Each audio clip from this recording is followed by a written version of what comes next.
Hello, my name is Mary Beth Napoli. I am from the US, New York State, and I was implanted in 2015. On my right side, I have a concert implant with a medium electrode array. It works awesome. And on my left side, I have a synchrony implant with a Flex 28 electrode array, and it's also awesome. And I have three different sets of processors. I have a set of Opus 2s, a set of rondos, and a set of sonnets. My Medal miracle moments, my wow moments. I actually have been keeping a listening diary of wow moments ever since my activation. So that was 3.5 years ago, and I'm still entering wow moments into that diary every month. My biggest wow moment was my activation day. My CI center is 5 hours from our home. And on our way home, I started practicing listening with my spouse. So she said, grape, apple, banana. And I would listen and say whether that was grape, apple, or banana, just on whether it went. And that's how my listening started. And we were about 3 hours into the drive, and we were doing fruit. And I heard yellow. And I said, "Did you say yellow?" And she said, "I did say yellow." I said, "Did you try to trick me?" And she's like, "Yeah, I tried to trick you." Then she said, "Wow." I said, "Did you say wow?" She's like, "Far out." Did you say far out? So wow, far out, and yellow are my first open set speech moments. And that was my first wow moment for my CIs. Advice I would have for someone who is considering whether or not a cochlear implant is a good match for them is to go online, join as many user groups as you can, ask a bunch of questions, and let people tell you their experiences. These cochlear implants have been life-changing for me, and I'm happy to share my experiences with anyone who asks any questions in HearPeers at any time. And then trust that they're going to work, and be committed to all the appointments and all the aural rehab, and the fact that your journey is going to be different than everybody else's journey.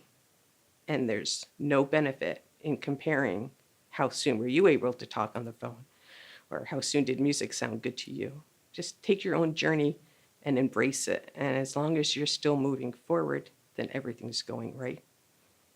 I'm a teacher of the deaf, and so for many years, I've been helping students with cochlear implants from the professional side of the table. And what I wish I knew way back when I started working with those students is that all the simulators online that let you experience what cochlear implants sound like for speech and for music, they're just not right. They don't sound anything like that. I am not listening to robotic speech, and music sounds awesome.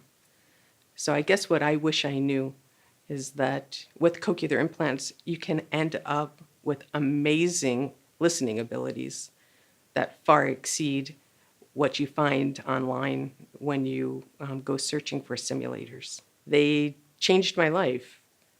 I thought I was just really a very quiet person. And turns out I'm really not very quiet at all. I was just quiet because I was constantly having trouble following all the conversations. So with cochlear implants and the ability to stay up with group conversations, I find I'm actually quite social. I'm actually more outgoing than I ever realized I was. The reason I chose Med-El was the electrode array options for my surgeon. So my right ear had a complicated hearing history of 4 ear surgeries before being implanted, and I have otosclerosis, which caused ossification in my cochlea. The MRI image was not optimistic. The surgeon wasn't sure whether or not he would be able to get any electrode into the right ear at all. And if he did, he wasn't sure what my open set speech understanding, what my ability to understand speech would be like if I didn't know what words were coming my way. So he wanted to have choices in the operating room. The first choice for that ear was a medium electrode array, which is stiffer and has had the ability to penetrate through some of the blockages that I had in that ear. And if that electrode array wouldn't work, he wanted to use a compressed electrode array, which basically seems like a really short electrode array with all the electrodes close together or closer together, so that you still have all the electrodes, but they don't extend into your cochlea quite as far. And if that one also wasn't going to work, he wanted the option for a split electrode array, which the way I understand that is basically they drill two lines through your cochlea, and the electrode arrays go in those two lines that are drilled instead of curling around like a typical electrode array does. So that is why on my right ear, I am the proud and lucky owner of a medium electrode array. And my left ear has otosclerosis too, and ossification, but never had prior ear surgeries, and the ossification wasn't to the same level as the right ear. So we were able to use a more flexible electrode array in that ear, and that ear has a Flex 28 electrode array. Both electrode arrays work great with each other, and my ears are very balanced. Feel lucky to have the medium and the Flex 28, and I love my cochlear implants. Thank you, Meadow.